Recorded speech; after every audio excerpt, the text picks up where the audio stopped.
The squirrel was magic!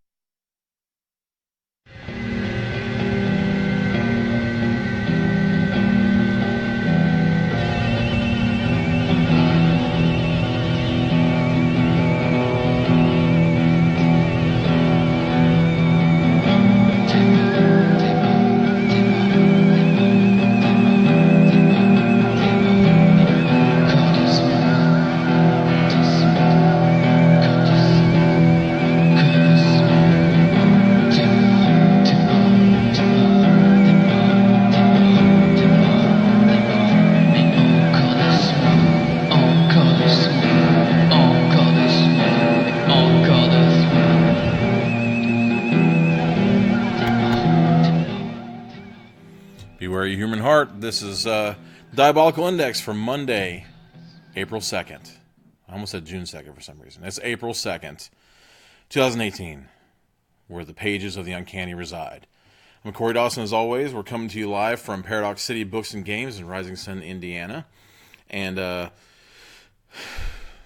the top, I have to say this is going to be a little bit difficult for me and a little different for me. But tonight is going to have to be a little bit more abbreviated than I would prefer. As I was telling Andrew, my faithful man behind the camera, as soon as I started on these books, I started to realize more and more as I dug in that it's better off if you don't know a lot of the things that I would be telling you. I'm gonna try to put the thematic things out there and other tonal things, some details here and there, but I don't know. They're not necessarily simple, but I think that a lot of the things that I might reveal could, I think it would take a little bit of the bite, a little bit of the sharpness off of the story. So I'll try my best. You may not even notice. It's one of those things where, I just felt it was my duty to mention it. You probably wouldn't have noticed if I hadn't mentioned it, but you'll know when you read them, and I hope you do. Today I'll be going over the Troop by Nick Cutter and The Circle by Dave Eggers. I assume that everyone knows that The Circle was made into a film with Tom Hanks, and I actually have the film, so this will be one of those things where I'm doing the opposite of what I normally do. One of those strange birds that like to, if the book comes out and I want to read the book and then the movie comes out before I've read the book, I always like to see the movie first. Same with Ready Player One.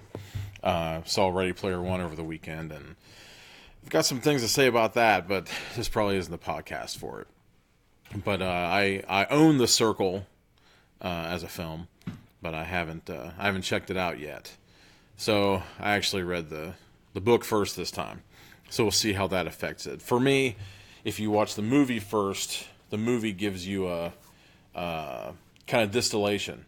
It gives you faces to the characters. It gives you characters to the names, and it gives you reasons, and it gives you scope.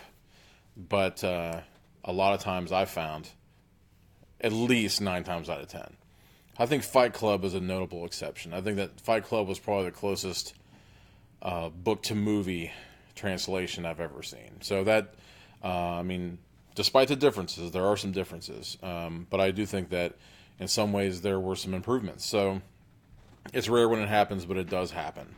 But in this case, we'll see what goes on. I haven't read Ready Player One either.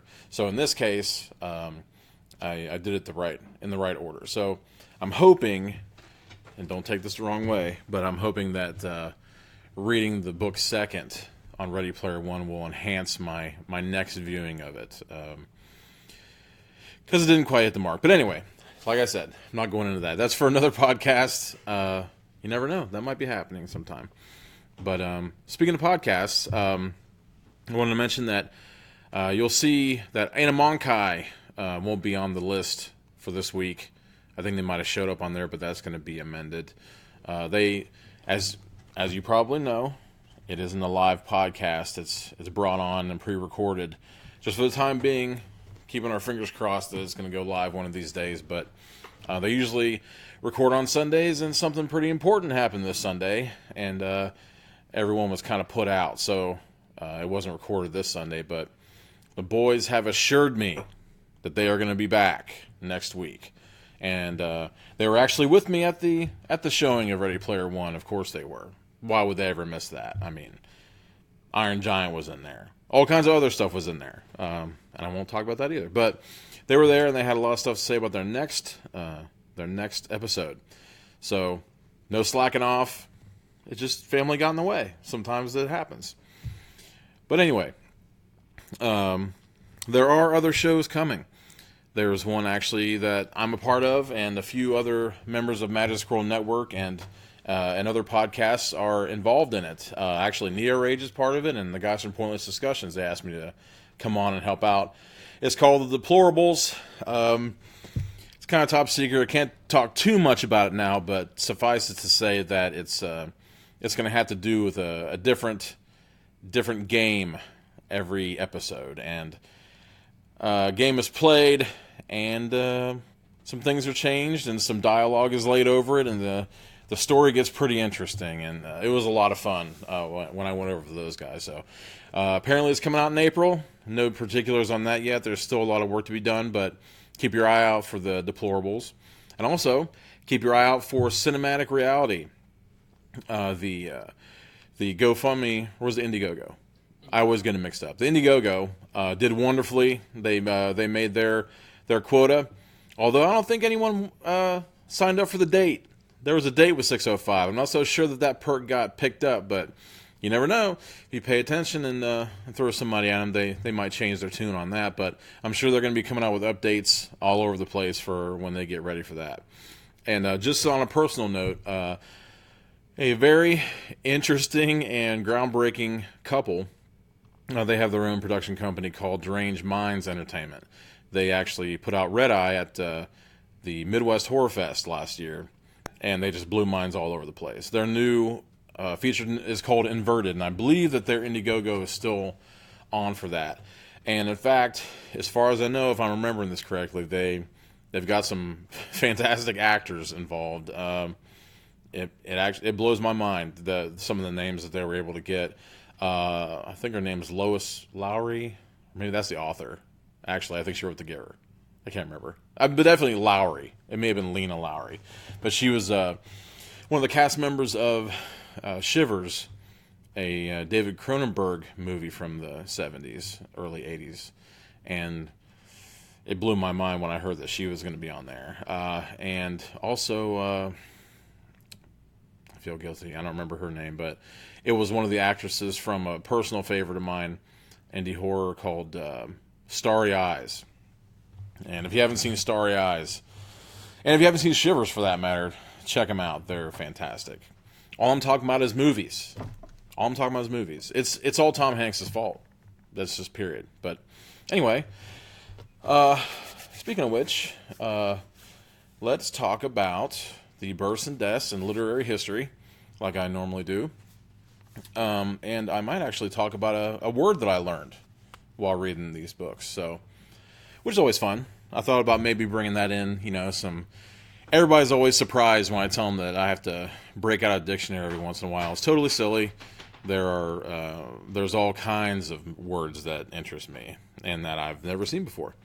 But the births, I was astounded at the personal importance for me of the births and the deaths for this week. Not even just this month, but this week in literary history. The first one that I discovered that had been born this week was Edmund Rostand. He was the author of one of my big favorites, play called Cyrano de Bergerac, about the large-nosed, I guess you call him, a blowhard, but he was a poet and a soldier and a master swordsman. And Jose Ferrer depicted him wonderfully in the movie. And later on, Steve Martin, actually, they did a remake of it called Roxanne, where he was a fire chief. And the dialogue in that movie is just totally masterful. I don't think that, even in Shakespeare, I'm not so sure that insults have been woven as good as Cyrano could do it. Of course, he would be underestimated just due to the size of his nose, and people would try to insult him behind his back, and he'd always bring it out in the open and give them pointers on how they could have insulted his nose with some intelligence and flair.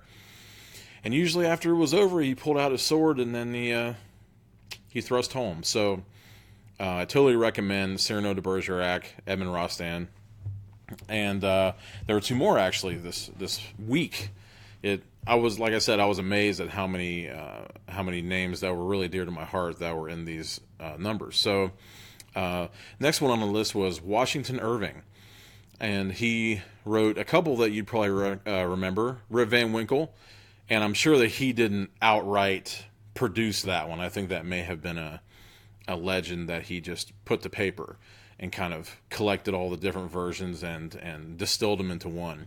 But everybody knows that story about the man who slept until old age and missed his life. But the second one has been totally made popular by Disney in a bunch of different ways, and Tim Burton, was the Legend of Sleepy Hollow, a story of Ichabod Crane and the Headless Horseman, one of my favorite stories. And I think if you read the Washington Irving version of that story, you'll find out that Ichabod Crane wasn't quite the victim and wasn't quite the nicest guy ever. So it gives a lot more depth to his character instead of just being kind of like a doddering old schoolmaster. So I definitely recommend checking that out. And last on my list for today was Hans Christian Andersen.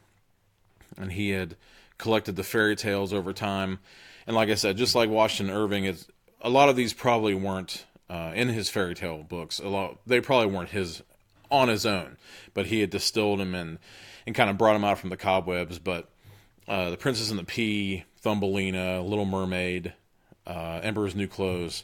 So there are a bunch of them, just totally classic at the time and legendary stories. And all three of them were born in this week. So those are the births, and the deaths are even as powerful. In fact, give me book cam, if you don't mind. I actually have a book from City Lights, which is one of the most famous bookstores in history during especially the Beat period, which he was famous for. Allen Ginsberg. I actually have a book of poems called Yiddish, and this is from that time, 1963, and he ran with Burroughs and Kerouac and all those guys. Ken Casey of the famous Bus and One Flew Over the Cuckoo's Nest. I'm struggling to remember what the name of his. He had a crew of people that he ran around with, and I'm having trouble remember their names. But something like the Jolly Miscreants or something like that. But he was really famous. I'll be honest, I'm not a gigantic fan of his poetry, but it took the world by storm, and it was kind of it was a thumb in the face of normal canter, of normal pentameter. So I don't know. He often said that he liked to celebrate himself above all. So it's one of those things where there's not a whole lot of shame, which you shouldn't have, to be honest. I don't have a whole lot of shame myself, and I got to be true to what you're interested in. And he was every day of his life, as far as I know, and he didn't mind telling you either. So Allen Ginsberg died this week, actually, of this month in history. And secondly, Saul Bellow, famous writer, really critically acclaimed. I'm not so sure that he hit quite as wide an audience as some other writers would have, but famous nonetheless. He wrote The Henderson the Rain King and Herzog and The Adventures of Augie Marsh. Seize the Day was one of his most famous in a smaller way. And the cover was this fantastic blue with gray and red lettering, really subdued. It looked like even maybe a child had written the front of it. But it was the famous story of a man who just lived life to the fullest, even though he walked in the gutters mostly and met the dregs of humanity. But still, he went after it every single day. So Saul Bellow died this week, and much to my eternal sadness and mourning, Isaac Asimov died this week in history. And to say that Isaac Asimov is the master is just about as understated as you can possibly get. So, Isaac Asimov brought so many things to so many people. He wrote science books, so for the layman, he was able to bring something, as rudimentary, not necessarily rudimentary, but as everyday as mathematics to, the furthest heights of the universe, physics, the molecular structure, elements, just what you name it, and he gave it to the world in a not necessarily an abbreviated or a sound bite type of way. He would explain it to you, not as a kindergartner, but as a friend, and maybe even like a child, but not in a condescending way. But one of the best parts about Isaac was his variety. He wrote gigantic analyses of the Bible and history, limericks. Jennifer was probably watching. Jennifer didn't like the fact when she found out that Isaac had written limericks, and I thought it was great. I mean, how could you be more well-rounded than that? Yeah. And he wrote his fair share, more than his fair share. He wrote more books during his lifetime than any other author I can think of. When you snuff out Stephen King without even breaking a sweat, you know that you've written a lot of books. And he wrote a lot of science fiction. He actually created the 3 laws of robotics, and his wonderful iRobot, and the Caves of Steel, The Naked Sun, about a grizzled detective and his robotic partner, and mysteries too. He wrote all kinds of mysteries. I couldn't recommend any mysteries more than the Cases of the Black Widowers, which was actually supposed to be in real life. It was supposed to be Isaac Asimov and a group of writers that he hung around with and told stories with. So Black Widowers, make sure Case Book of Black Widowers by Isaac Asimov.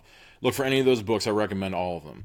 And then I think that he actually wrote some that couldn't be Black Widowers for some reason, and they became the Union Street mysteries. So I should probably shut up about Isaac Asimov because I can honestly go on all day. Every time I think about him being taken away, it bums me out because there was so much. He gave so much. That's one of the things that I don't mourn is the fact that he, like Saul Bellow, in that character of Seize the Day, he gave it all. Everything he knew, anything about, he would find out books worth, and then he would write it and give it to the world. So Isaac Asimov died along with Saul Bellow and Allen Ginsberg this week in history. So there are the birds and deaths. Pretty esteemed, I have to say. Almost all the names which should be known to anyone who's watching this. But there you go. And so it's time to go on to my first selection, and this is kind of pointed at TJ from Heckles and Horror. Hopefully he's out there either live or later on. Hopefully he's listening to this because there is no doubt that he is going to be interested in this, because there is no question that this is probably, I hate to put it out like this, but just so anyone watching doesn't get confused, this is the most visceral horror book that I've read in a long time. Probably the last one, actually, TJ and I were talking about was The Ruins, and this actually has some similar, not tons, but some similarities to The Ruins. Have you got the image up that I need to show him, Bookham? I was waiting for you to say the name. Okay, the name is The Troop by Nick Cutter, so there you go. And I was reading a little bit about Nick Cutter, and apparently Nick Cutter is a pseudonym, a pen name of his, and he writes a little bit, I don't know if you'd call it more legitimate fiction under that name, and he's won some awards. So I think much like the the character of George Stark in the Dark Half. I think that he wants to keep, and Richard Bachman for that matter, which the Dark Half is kind of based on that part of Stephen King's life. I think that Nick Cutter wants to have a playful relationship with his pseudonym, so he can write the really visceral stuff. It's a rare thing when I am kind of taken aback by just how gruesome a horror can be. But I'm kind of hesitant to label it as gruesome because there's a story at the center of it that's just as poignant when it comes to, I mean, basically the titular troop is a troop of Boy Scouts who's brought together by an out-of-towner scoutmaster named Tim. And it's one of those kind of hackneyed cliches when you think of the scoutmaster just, wearing the kerchief around his neck and the hat like some sort of old World War I battalion leader or something like that. But he basically takes them to an island off the coast of Prince Edward Island called Falstaff, named after the famous. I don't know if you call him. I guess you'd call him kind of a hedonist, or maybe like a lover of life, kind of like the Dionysian type of character. Really rotund and full of life, and shouted all of his curses and all those types of things. But the island's named Falstaff, and he takes him there for a test, a very soft test of survival, just the camping variety out in the weeds, as if to show their tribal tendencies and to also practice their scoutcraft. And it turns out that there's someone else out there on the island that they didn't expect to meet. And as they gather around the fire, there's a lot of boys. It's almost impossible not to have this story harken back to, on one hand, Lord of the Flies, with all of the young men in this. This is not it's one of those things where they arrive on purpose, unlike Lord of the Rings, but there is a hierarchy of cliques and groups within a group that's threatened by even something as intense as fighting for their lives, or as simple as gathering firewood. There are these little interplays and little fights and rivalries and betrayals within the group. Their names are Max and Ephraim. They have a very wide selection of names. I was interested because from the way it came off, I thought their names were going to be Joe and Samuel, but it was Ephraim, and I think they may say EEF for Ephraim, but they might call him Ephraim. Max and Newton, he's called Newt because he's kind of the nerdiest one, I guess, and I'm sure I'm forgetting some of them, but I think there are 5 or 6 of them under Tim the Scoutmaster. But they're cooking around the campfire, and as we're led by a little bit of narration in the beginning from this absolute creature that was once a man, named I think it was Thomas Paget.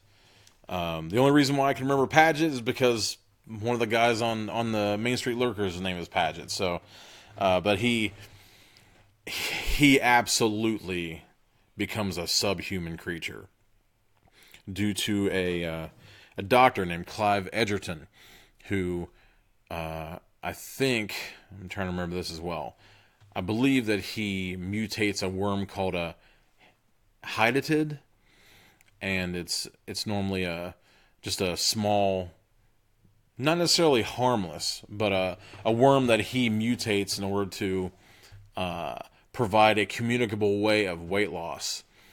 And just like these things always do when you try to thumb your nose at Mother Nature, or you try to go about things the easy way and twist DNA to make something new. Uh, Sometimes the worst can happen. In this case, his first trial subject, Paget, ends up becoming something that's later called the Hungry Man, a skeletal, pustulant creature, ever hungry, ever ravenous, due to the hydatids that are swirling and festering and slithering inside of his guts and over his skin and through his face and everything else. And wow, that's all I can say about this book, because I mean, but I hesitate to really go off about the gruesomeness, because for me, it didn't seem like it was overplayed. It didn't seem like the hand was dealt too feverishly. I thought that it was in the right places. There, unlike most things, I saw a few reviews of this calling it Lord of the Flies yet again meets Night of the Creeps. Hopefully, everyone has seen Night of the Creeps. If you haven't, shame on you. You definitely need to see it. It's an 80s marvel and a gem by the creator of Monster Squad. But I think that with Night of the Creeps, I think they might have tacked that review on there just because there are worm-like creatures that kind of take you over. But in that respect, in that movie, you were dead when they took you over. In this book, you're not dead for a very long time. And actually, you, according to some of the narrators in the book, who are very unexpected, there are a lot of I'm not okay. See what I mean? It's dangerous. It's dangerous. I could talk about a lot of the stuff in here, because this book, it really, I mean, I don't want to say it turned my stomach, because it didn't turn my stomach, but what it did do was make my stomach tighten and totally chilled my spine. But basically, it breaks down your fear of these things using you as a host, because it brings out the most basic feral animal desire that we have, and that's to feed, to be fed. Anyone who gets taken over by these things, they slowly get devoured, and as the worms devour, so they make you want to feed them. And you feed one and it reproduces, and those reproduce, and you feed it, and it's an endless cycle. Kind of endless. There are depths that it goes to that for my money, I'm not so sure, and I've talked about this before. The Ruins is the closest thing that I've come to this, and that was one that I definitely thought there was kind of a dividing line for me in the 70s, where all of a sudden horror changed, and I think that it might actually be an economical thing too. There was a point where horror started to fade away from the airport bookstores and the larger chains in a major way, and of course King kind of brought out into the open, into the mainstream. But when King kind of became a brand unto himself, all of the followers and the stragglers and the ones who wanted to cash in kind of fell by the wayside. And in my opinion, I'm not so sure that horror has ever been as grand as it was in the 70s. There are ones, before that, of course, Lovecraft and his circle, Henry Belknap Long and Ashton Smith. But there was something about the 70s that gave it, I don't know, it had to do with the sexual revolution, but it gave it a visceral tone and fiber that they haven't quite been able to match. I think there's kind of an artifice to the 80s. I think there's kind of a superficial horror that came about in the 80s. Not that I don't enjoy a lot of 80s stuff. There is a lot of 80s stuff I do enjoy, but I think at that time the genres were kind of starting to bend slightly, where horror was just a figment of other things. Like, for instance, in Deliverance. Anyone who wouldn't think that Deliverance is a horror story obviously doesn't pay attention. Except it's one that you can not necessarily relate to, but you can think is happening. And that's kind of one of the things with these two books that I was going to go over tonight. Was I thought of the invasion from within and the invasion from without, which is to say, in the case of the troop, you become it. It's inside of you. And with the next one, the circle, it's something coming from outside trying to know what's inside of you. So those two ended up going together a lot better than I could have dreamt. And also, they also both exhibited a little bit of each other's qualities. But yeah, it's difficult. I just want to give away the whole thing. But what I am going to give away is that The Troop is a fantastic horror story. It'll definitely, if you can take it, if you can turn the page and get to the end, then you'll know what I'm talking about. In fact, there's actually an element of Stephen King's work in this that it's difficult. I'm using that word a lot tonight. Difficult, but it's difficult to do right. What happens here?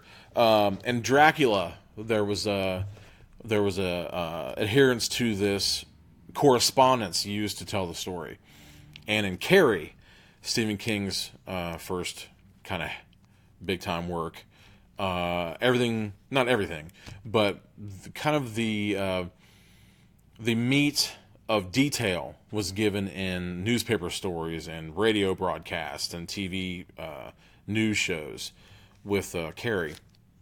And I don't think that it's been done correctly, or I don't think that it's worked since Carrie. I've seen other things that kind of tried to mimic the same thing, and it hasn't worked out.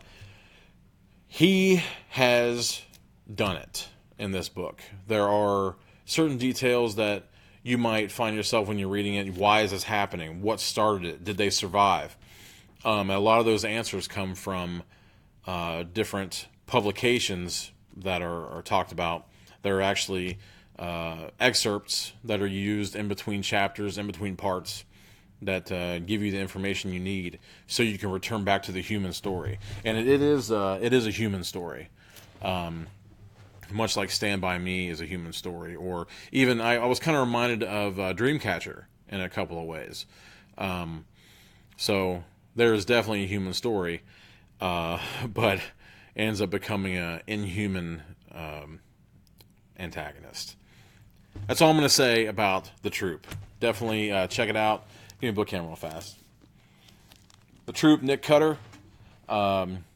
Definitely at your earliest convenience, and even if it's inconvenient, do it anyway. Definitely read The Troop by Nick Cutter. I've known a lot of people who were interested in it, and as far as I can tell, it's been on practically every list of the best new horror in the last 10 years. So I totally agree, because I'm trying to remember this properly too. I think Stephen King said that horror is when you know you're in a dark room with a dead body. Terror is when you actually touch the dead body.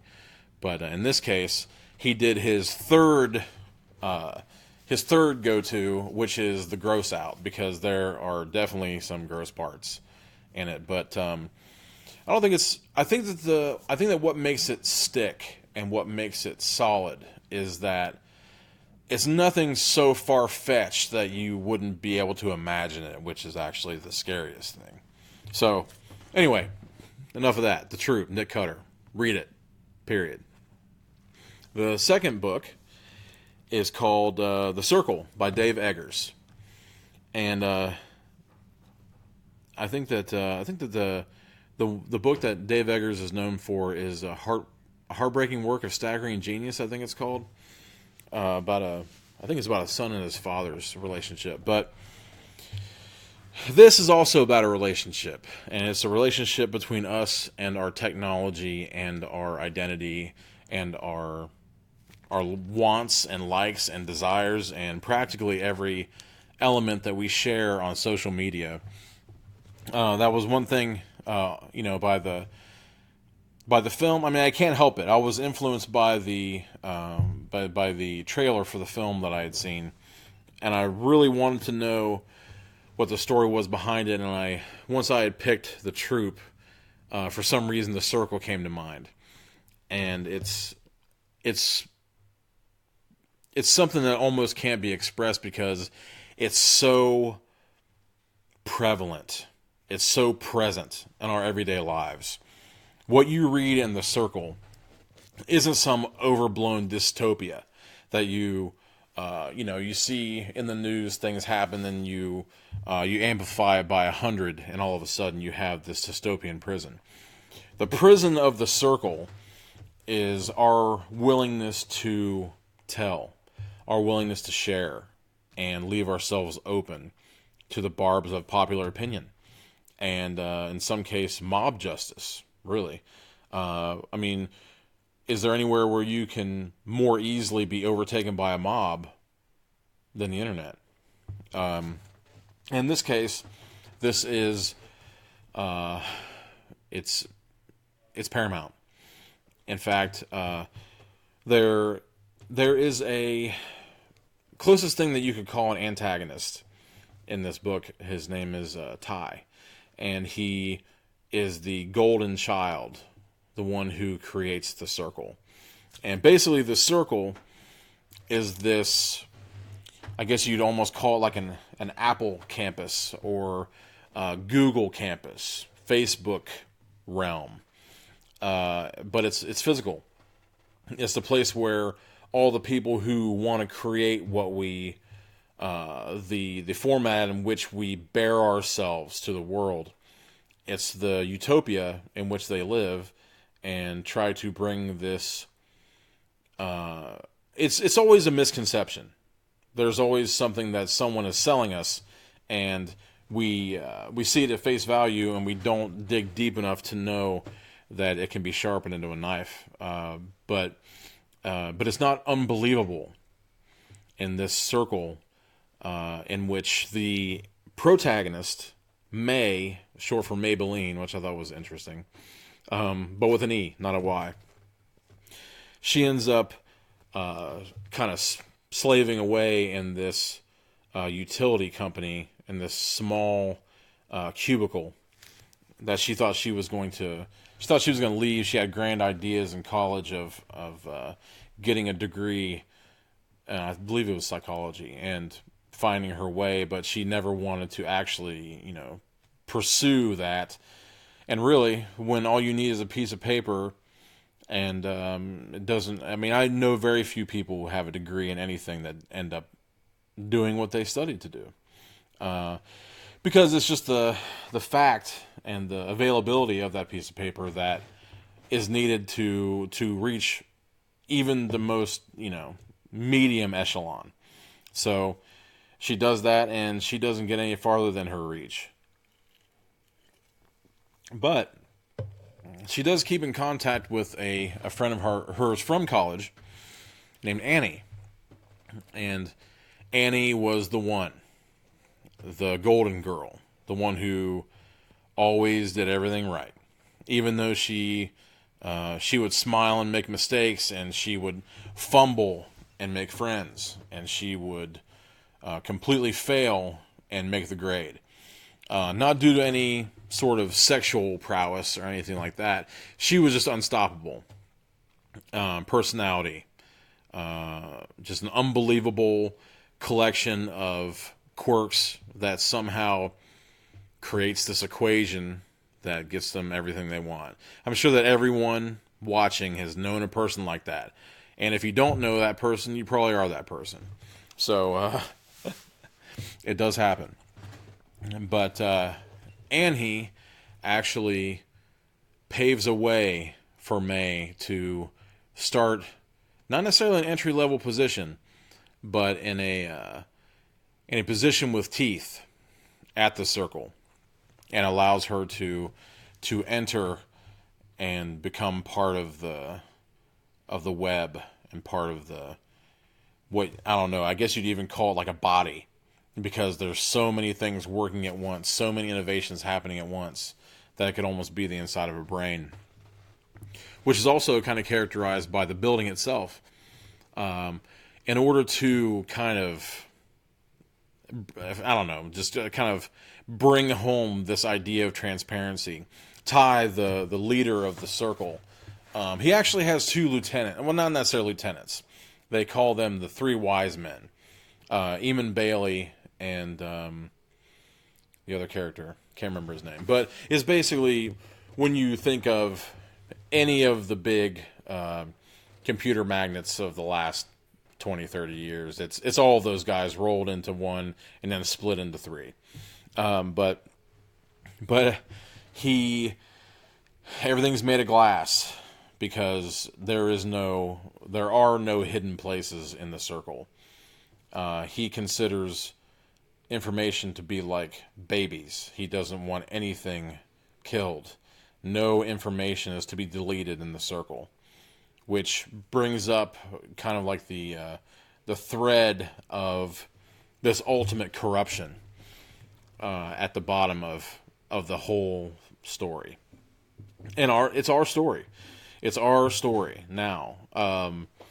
There's nothing, and I read some reviews from Wired, and kind of like these lofty technological gurus that said that everything that happens in the circle is a 1984 fever dream, dreamed up by some Orwellian prophet, where it could, we always think that the gloom and doom are happening, when in fact it's innovation, and it ends up being something we use that next year.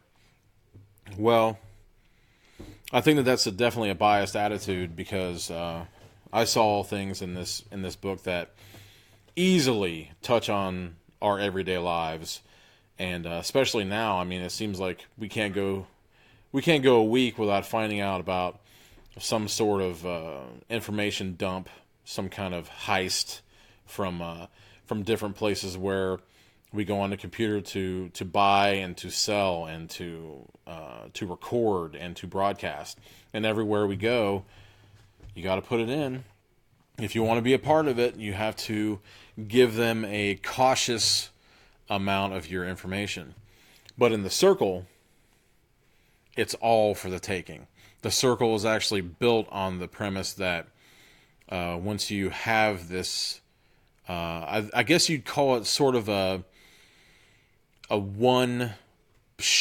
one-stop shop for your identity, called True You, which ends up spelling Ty, Ty. I don't know if maybe that's some sort of little tick right there as well from the creator, but basically it foregoes the need for multiple identities, for shadow identities, for fake names, for drop boxes, for any sort of hidden world that you live in and you operate from. It gives you ultimate accessibility to everything, along with complete transparency. So it's pretty much everyone's nightmare dressed as a dream come true. Because if you don't have anything to hide, then why not show it to everyone? So that leads to an unbelievably chilling view of the politics of sex, of the meaning of identity, of I mean, when it comes down to it, really, I mean, it's and we're coming to that word that I learned. I learned the word auger, and I guess people get that mixed up with the hand drill of an auger, but augur. It was a Roman, almost like a priest, that would use. I gotta say this right. orthinomancy, the study of the movements and the eating and the calls of birds. They would use them to try to predict the way that the future would run. And once I had found out about that, I realized that I totally remember one of those characters from Julius Caesar, where someone was looking at the guts of a crow and found in that some sort of divining power to know that something was amiss somewhere. But basically, I mean, we have those. There are predictive technologies in practically everything we use. We have things that are put on our computer so that the next time you visit anywhere, you have something pop up on there that shows something that you liked. And you're more likely to be sent somewhere that has something that you want. So the circle kind of takes that and doesn't blow it out of proportion. I think it just fills the space that it's inevitable to fill. And at the circle itself, at the building, every place you go is named after another era. So they'll say, "I'll meet you in the Old West," or "We have a meeting in the Industrial Revolution at 9 o'clock." So what is at the top of all eras? Who is the master of time? Who's the master of space? So, I mean, there's definitely, it doesn't hide the fact that anyone who has all the information on everyone all the time is definitely going to be nothing less than a god. So, it's not far-fetched. It's far-reaching, but it doesn't go anywhere near the ludicrousness that that reviewer from Wired talked about, in my opinion. And I don't want to say too much about May's progress and May's outcome, because I think it could be the most chilling part of the whole story. But I mean, I guess you have to ask yourself, in a place where nothing is hidden, where do the secrets come from? What could possibly be hidden? What could be under and behind the curtain? And chances are it's something that you would find most horrific in the world.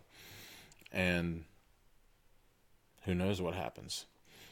I mean, of course, with with a story that uses transparency as its ultimate goal, of course I'm going to hide exactly what happens, because I found it totally chilling, especially since everything is in this accepting, soft allowance. No races are exempt. There's no bias. I mean, except for the biases of your own, of your own choice, and that's kind of where it all spins from. When your choice is so obvious, when everyone knows what you want, at what point do you find out that you're being manipulated? And I wax philosophical about all this stuff, because there are so many large but attainable ideas in the circle, and it's really, really imaginative but relatable, and it really, really goes the distance when it comes to how can you possibly make something about things that we deal with every day. How can you turn it around and make us realize something about it that we hadn't seen 10 times before? So that's where I'm going to leave you with the circle. And I'm sure that after all this, it just feels like I told you nothing. And I hope that's exactly what happened, because I recommend reading The Circle by Dave Eggers. And also The Troop by Nick Cutter. And Augur, that's your word for the day. Orthinomancy. Difficult to say. Difficult to everything. Difficult. Maybe it's just, I don't know. I feel like Mr. Rogers' Neighborhood. But anyway, those are the books for tonight. Thank you for tuning in, as always.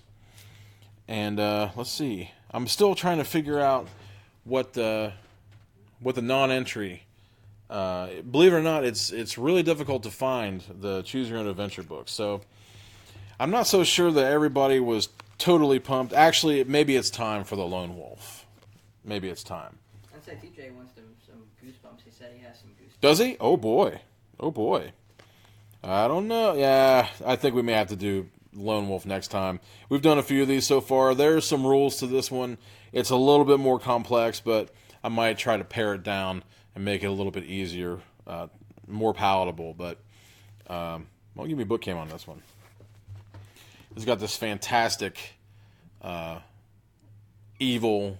I mean, I guess I'm assuming the evil of this wizard, but I don't know. He's got that look. It's called Fire on the Water. Role-playing adventure. Lone Wolf. I remember these so vividly. I got my first one at a book fair when I was a kid. I'm not so sure, even with all my travels and all of my book hunts that I go on, I'm not so sure that anything could possibly match the joy and just the total richness and fantasy of the book fair. I mean, I guess in some cases, in a lot of cases, anyone who remembers, I mean, that may have been the first time that your mom or dad would have given you any substantial amount of money to basically buy your own toy in the form of a book, you know.